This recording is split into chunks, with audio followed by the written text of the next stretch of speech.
Hey, I wanted to do a video just kind of chronicling all the stuff leading up to disc replacement in my neck.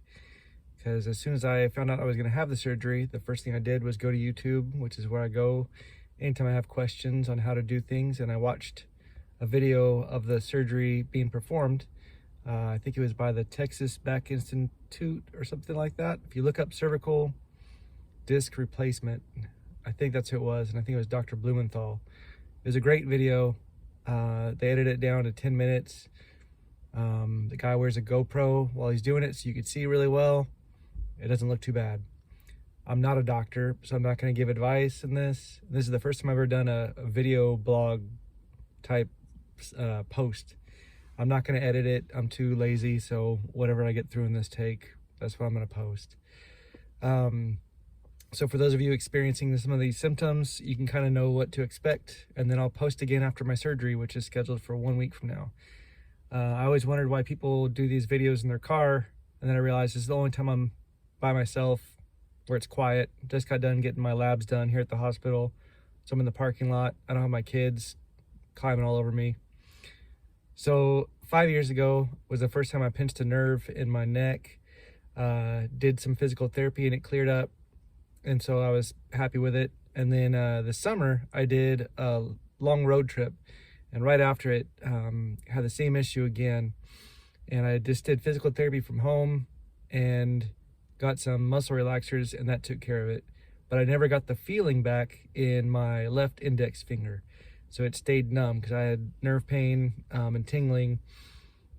And so all the other pain went away, all the functioning went away, was back.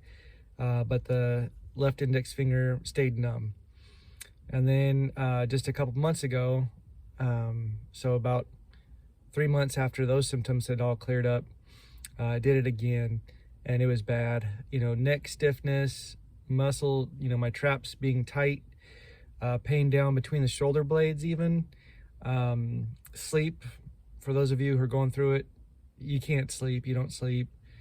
And then this time the nerve pain was just radiating down the arm, and it was miserable. A lot of the physical therapy exercises I couldn't even do because it was too painful. Went through a round of steroids, prescribed anti-inflammatories, and those didn't do much either. Over time, just from rest and certain stretches, it did get a little better. It was bearable, but it wasn't getting close to getting, going away on its own. And so I decided to go in and see what the next steps were. And because I couldn't even do the physical therapy exercises, steroids hadn't worked, and those medications, they did put me on gabapentin, which is a pain medication. So if that's something they tell you to do, it was effective at reducing my nerve pain, and it helped me sleep.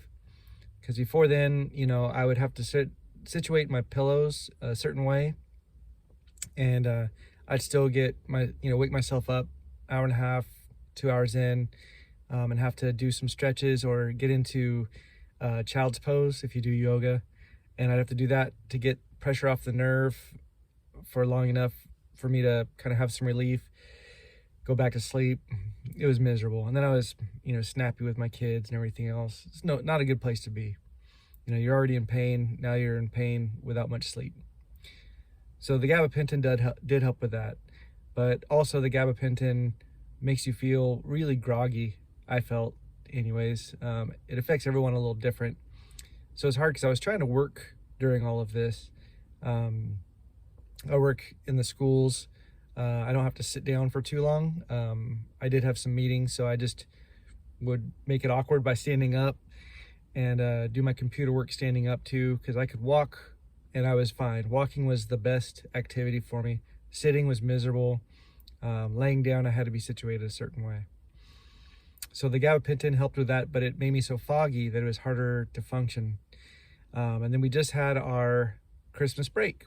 And for the 3 weeks over break, I did all my imaging. So I went and got x-rays done, MRI, CAT scan, and another MRI, and because they found that there is a herniated disc, bone spur, and stenosis where the nerve comes out on the side. The main spinal column is looking good. And so between C6 and C7, it was not looking good. And, I hadn't had any injury or anything. This is just arthritis. So the surgeon went with a surgeon after looking at all the imaging. But over the break, because I was able to just do the activities that, I felt like I could do, the pain really got a lot better. And so I was starting to second guess myself a little bit. But I'd sacrifice a lot of fun activities. And I can kind of sound like a privileged crybaby if because here we are, I live in California and I love the snow, and we're having the best snow year we've had in decades. And I can't go. Can't go snowboarding, can't go snowmobiling, all the things that I grew up loving. Okay, that's fine. Golfing, but those are all, like I said, makes me sound like a crybaby. But there were a lot of other things that I couldn't do too.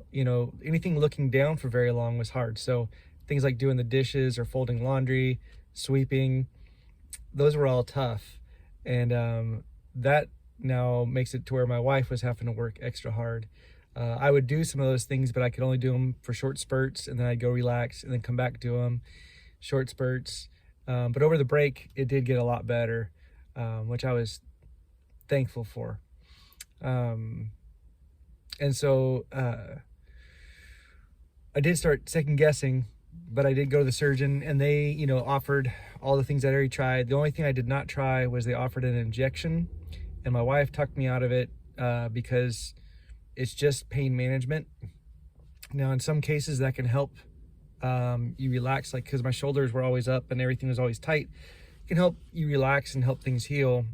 But she didn't feel like that was the case. And I always listen to my wife in these cases. She's my medical advisor because she's a sexy nurse. And so, I try and listen. And so I didn't get the cortisone injection. The surgeon seemed like he wanted to do everything he could to keep me from being coerced into surgery. But he did say that is what he recommends. It's Dr. David Ye in San Luis Obispo. I met with him once just this last Wednesday, and he was fantastic. He took a lot of time with me, went over all the imaging to explain what's going on, was very patient, and he, like I said, didn't want to coerce me into surgery at all. And that made me feel good, And then when he did the strength test though, so he had me squeeze his hand, push and pull. And when I did it with my left arm, he was a little concerned because I couldn't push very hard. He pushed my arm back quickly, and then he grabbed my arm, my tricep, and I hadn't noticed this, but my tricep is withering away. I went, I started grabbing it, and then when I got home, that was the first thing I did was look in the mirror, and sure enough, my arm is getting smaller and smaller because the nerve is not communicating with the muscle, and so it's not getting worked the way it should. And so that's when he was more kind of saying, yeah, it looks like surgery would be the best option at this case because you've tried all these others. It's not the only option, but it'd be what he recommended. And he talked about the difference between fusion and cervical disc replacement. But once again, I kept asking him which one, and he wouldn't tell me at first because I think he really wants it to be an informed decision on our part. So he did his best to inform me. And when I said I wanted to do the disc replacement, then he seemed like that was what he wanted to recommend the whole time.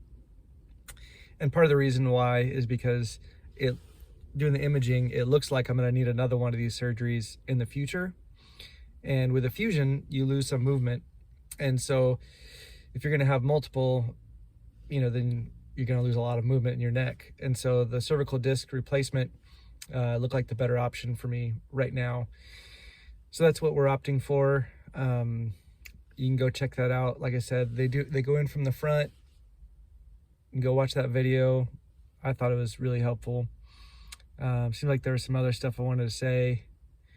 But if you're going through all these things, my recommendation is go talk to your doctor or get yourself a sexy nurse as a wife, and they can help advocate for what you need to do.